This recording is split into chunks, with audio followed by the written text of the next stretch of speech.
Lion Jan, would you lead us in the pledge?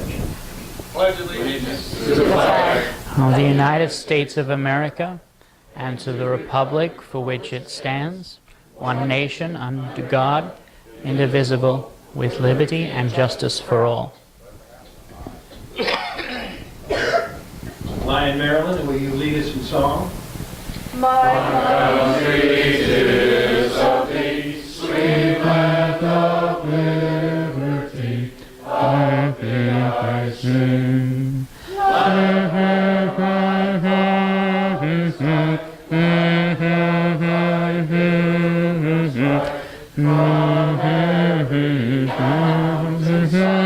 God save the Pleasure to introduce to you the new commanders of our local Salvation Army Corps. They replaced the Davises, who were here for 5 or 6 years, the longest we've had a Corps commander in years. But Lieutenant Jonathan and Nikki have 2 things that you have to figure out. You have to figure out if they are newlyweds. Oh, look at them smiling, yes. That's number 1. Get off. They have just recently come here from Bozeman, Montana, and they like the warmth. He said he looked, they said there were 6 inches of, yes sir? There's a third thing. Yes sir. Which one or both is going to join the club? Well, I'm working on one of them. One of them came in as a Kiwanian, and you know, he or she had to transfer. I'll keep it anonymous right now. She's Oh, not. I'm throwing him on the bus. Okay, we're throwing him under the bus. He's been a Kiwanian for a number of years. He's service-minded. That's good news. And yes, I am talking with Lieutenant Nikki because she'd enjoy it here. She did mention we might be a little bit too raucous. So if you get on her Facebook post, you'll find out she's fairly raucous as it is. That's true. So, it's my pleasure, and you have to decide and figure out which one is from Australia and which one is not. I'd like to introduce Lieutenant Jonathan and Nikki Woollin. I got it. Hello. Oh, I'm on. So, if you can guess which one's Australian. So I'm going to come down. I don't like podiums. I'm allergic to them, so I like to move around when I do presentations. And stand in front of people. Shush. Someone turn hers off, because she'll interrupt me every chance she gets. I have to make 3 apologies up front. The first is to Janice, because she's heard this before. She comes along with me when I go to places, or I go along with her. She's heard my speech a couple of times. Second is I am Australian, half Australian, half English, and I live in America. So if I say words you don't understand, I apologize. And if you can't understand my accent, I apologize. And the third thing is sometimes I am incredibly blunt. I'll just say something the way that I see it, and it's not necessarily the most politically correct or the most sensitive. I apologize up front for that. But again, she'll keep me, hopefully, honest. Is that the Australian side that comes out? Australian side. Very blunt. All right, so here we go. So the Salvation Army. If you can see, I've got a PowerPoint presentation over there, but it's awkward because I'm standing over here, so you might have to do a little bit of head ping-pong back and forth. But this will have all the information that I'm going to say, essentially, for this particular presentation. So the first thing I like to do is start off with some general information about the Salvation Army. Not everyone knows about the Salvation Army, but the first thing, we were established in England in 1865. Coming up next year, we've got our 150th anniversary of being in existence. It's not as long as some churches, but it is pretty long. We were founded in England by William and Catherine Booth. William was a Methodist minister who saw a bunch of poor people, prostitutes, homeless, drunk people, and said, what can we do to help these people? It's not enough just that we bring them into church and we tell them about Jesus. What can we do to actually help them in their day-to-day lives? And so they established the Salvation Army. And currently we're in operation in 126 countries around the world. And so we're not just a local, we try to be as local as we possibly can be in our service, but we're a global organization. And we've been around for a few years. So that's my general information. Regarding the United States, just a couple of statistics for you. We currently have 7,500 service centers around the United States. Service centers exactly like we've got here in Longview, where you've got a set of core officers who sort of do the day-to-day maintenance or day-to-day administration duties, as well as run the churches. And last financial year, we helped over 30 million individuals. Those are unique individuals within the United States alone. That's a national statistic, and so when you think that the population of the United States is about 350 million, the Salvation Army alone serves about 10% of the population of the US every year. And so when we try and think of the Salvation Army, most people think just the Red Kettles, but really we're a year-round organization that tries to do the most good and help people. Work. There we go. So local information, because this is really what you guys want to know, being members of this local community. We started work in Cowlitz County in 1922, which is about the time that the city of Longview was actually founded. We were here a couple of years before that, but we actually officially established our presence in 1922. We mainly serve the areas of Longview and Kelso. What we like to say is we serve all of Cowlitz County, but there are a couple of service extensions, which are sort of mini Salvation Armies in different cities. So we try not to butt heads with them too much, but really if you're in Cowlitz County, we want to help you as best we can. In addition to that, we're part of the Northwest Division, which our headquarters is in Seattle. And so my direct boss, my supervisor, he lives in Seattle, and every time I make a mistake, he comes down and he kicks me. It's kind of how it goes. In 1919, Evangeline Booth said this: "There is no reward equal to doing the most good for the most people in the most need." And some of you might see our bell ringing signs have "doing the most good" on them. And I always like at service clubs to try and explain this, because I feel like service clubs understand what we're trying to say here. That there is no reward equal to doing the most good for the most people and in the most need. A lot of times I get doing the most good sounds a little pompous, it sounds a little arrogant, saying, you know, we're the best at what we do. And that's not really what we're trying to communicate with our sort of our motto or our slogan. It's that what we try and do when we come into a local community is assess what the needs are of that community and try and help the most people that we possibly can with the resources that the community gives us. The Salvation Army is a non-profit charity, and so we operate solely on the money that comes in from our community. And so really when we say that we're trying to do the most good, we really, really are. And in regards to that, I want to tell you just a little bit about some of the local services that we offer. Every Salvation Army is unique. We offer services based on the needs of the community. And so one of the things that some of you might be aware of is our For the Longview Motel. It's a residential motel. There's a little picture right there. It's kind of cute. It's a motel. It has 8 beds total in the facility. What? 8 rooms, go. 8 rooms, okay. It's got 8 rooms in the facility. We have a resident manager who stays on site, and then we also have a case manager. It's Janice. And so what we try and do is case management with our clients. And so while 8 beds doesn't seem like a lot, there's a lot of in-depth information that we have with those. We try and get them jobs. We sit down and we case manage how they're looking for jobs. We sit down, and when I say we, I really mean Janice sits down. I take the credit because I'm the one with the red on my shoulders, but really she's the one that does the work. And so what we try and do with some of these clients, you have to be chronically homeless to qualify for this particular program. And what chronically homeless is you need to be homeless for a year or more. Couch surfing doesn't count, like, you know, staying on a friend's house for a week or so and then moving to someone else's place. That doesn't count as not being homeless. And so what we try and do is for those people that are in this program, they're chronically homeless, so they've been homeless for a year or more. And so we get them, first off, stable accommodation, and then we try and go over their finances. Do you have a job? How are you trying to find a job? And so really, it's a very involved process for them. We also do a daily lunch program. This goes on Monday to Fridays, 5 days a week. Again, it's for low-income and homeless people. And we serve 80 to 100 meals every day. During the latter end of the month, we're actually serving up to 150 meals a day. And again, they're the low-income or homeless members of our community. And that number has actually doubled since that meal program has started. So a couple of years ago, we were only serving 70 people a day.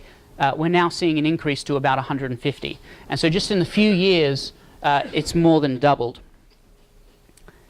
Food boxes. This is another way that we try and help the local community. Mondays, Wednesdays, and Fridays, we give out food boxes to, again, those that are low income and homeless members of Cowlitz County. They have to prove sort of the residence there in Cowlitz County to be able to receive help. And that's a service that can be used up to 4 times a year just because of the amount of food that we get. We try and ration it out. And what we find with this, again, is at the end of the month we get a lot more clients coming in because they're waiting until the next month to try and make those dollars stretch over as far as they can. Sometimes people are faced with the very hard choice of putting food on the table or paying their rent or utilities bills. And so what we try and do is we try and take that choice away from them so they don't have to make that tough decision by giving them a food box just of staple food that carries them over until their next paycheck. And now we're going to the seasonal assistance, but Okay. Lieutenant Nikki's going to take this. So the seasonal assistance is what we're probably best known for. Across the United States, people see our kettles and all of that. So seasonal assistance happens during our Christmas season, but it also happens during back to school. So this year we did a back to school drive. We served Cowlitz County. We asked for medical cards for the children for proof that they existed. It sounds really it does. It sounds really silly. The Salvation Army started requiring this a couple years ago. They started with Social Security cards, but then we decided not to make it mandatory for them to have Social Security cards and just medical cards. And it is amazing how many people had a lot less children once we started asking for proof of them. I know, it's sad but true. Next year we are going to be asking them to bring in their free and reduced lunch receipt. They've signed up for that well before school, and then it'll show that they are in the need area. We did about 250 families this year. It was pretty standard to what we did last year. In addition to the backpack and school supplies that they get, they're customized for middle school or high school or elementary school, so we don't give the little kids college rule and we don't give the high schoolers crayons, although that could be fun too. So they are customized. We also gave out shoe gift cards, so we helped I'm not good with the electronics. We gave over 1,000 pieces of clothing. Any clothing that was donated to us, parents could go through and see if it would fit their small children or medium-sized children.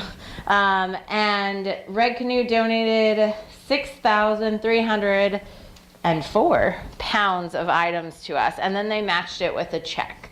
And so in addition to school supplies, we also gave out shoe gift cards. Our rules on the shoe gift cards are they get them 2 years in a row to help buy shoes at Payless for their kiddos. And then the 3rd year they have to take a break, and then they can get them for the next 2 years. And they're $15 to $20 depending on what our budget allows for. So it can't always buy the whole thing, but it definitely goes farther than if we didn't give it to them. It can buy the left shoe, but don't get the right one. I get all right shoes. That's Perfect true. for Janice. Perfect for Janice. 2014 Thanksgiving, we actually just had this, so we've updated this. We served Longview and Kelso, and we were, to our knowledge, from what the Daily News has said, is we were the only location to do a hot lunch on Thanksgiving Day. There were other churches and community groups that did Thanksgiving meals, but they were not on Thanksgiving Day. They were for low income and homeless, but really if people showed up, we didn't ask them to prove anything. So if they wanted a free meal, they came. We got 165 meals served, and we went from 11 to 2, and we had some wonderful volunteers, and we were really, really excited about it. It was a blessing to be a part of. Christmas. So these are our stats for last year's Christmas. We served Cowlitz County with Service Extension serving a couple of our other areas. Last year we served 728 families. We go until Christmas Eve, and we have a Christmas center. So I actually want to talk a little bit about the Christmas center. As you guys probably realize, we just got the Cortons building. That's going to be our Christmas center this year. We're very excited about it. It's a wonderful center. We had our ribbon cutting yesterday. Yes, it is Tuesday. So we had our ribbon cutting yesterday, and it was really exciting. And all of our wonderful volunteers have set it up so that it's a shopping experience for those who are low income that need to get gifts for their children. They've set it up so it's a shopping experience. So the parents come in, they do an application, and then they come back through and they shop through this little building for items for their children. And then they can leave and wrap it all themselves at home. So it's a really unique thing. If you're interested in looking at it, we would love to give you a tour. I'm hoping to be moving my office down to the Christmas Center so I can work out of it. So if anyone wants to drop by, feel free to ask for a tour and say I said it was okay. And then I'll take the brunt. It'll be fine. So that being said, we have a Facebook page. I'll let my husband talk to you a little bit more about that. It's a Facebook page. I love him so much. So for those of you that do have a Facebook, I know some people don't have it, but some people, it's great for keeping in touch with family and friends. But it's right there. It's facebook.com/TSA Longview. Make sure you go to that. Don't search for Longview, otherwise you'll get the Longview, Texas Salvation Army. I've already run into that issue a couple of times already. So go on, and if you like that particular page, we try and update that at least a couple of times a week with things that are happening through the Salvation Army locally. And so that's all. That's either Lieutenant Nikki or myself or one of our board members will go up there, update that page with actually relevant information to our community. And so if you want to know more about our bell ringing, you can click on that link, go to our Facebook page. We've got a video up there that actually shows you how to bell ring, the proper etiquette for bell ringing. It's a little humorous video, just things like that. So go ahead and like that page. And you'll be kept updated with information for the Salvation Army. That being said, I do want to mention before we move to questions that it is our bell ringing season and we are always looking for more volunteer bell ringers. So I know that you guys have taken 2 locations for a day as the Pioneers Lions Club, which is really exciting. But if any of you just are rearing to stand out in the cold and ring a bell for 2 hours, please let me know and I will definitely sign you up. I heard earlier that someone gave a happy buck because they enjoyed the weather. So hey, yeah, stand outside. Enjoy the weather outside with a bell. That being said, does anyone have any questions for us? Questions? Wow. Wow. Hey, I've got one. Oh, should I give that to him? No. What day is this today? We had Black or Cyber Monday yesterday. We had Black Friday on Friday. What is today? Tuesday. It's Giving Tuesday. Giving Tuesday. So, do I hear a motion out there to give the tail twister money to the Salvation Army? No move. Second. All in favor? Aye. What do you think about passing the bucket around, see how much more we can get in there before they leave? Does that sound a good idea? Phil, if you'll do that, I appreciate it. Wonderful. Thank you. Yes.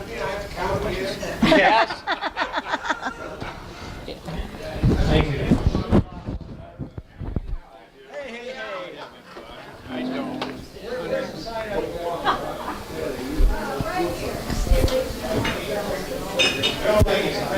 If I can get you two to come over here for just a second.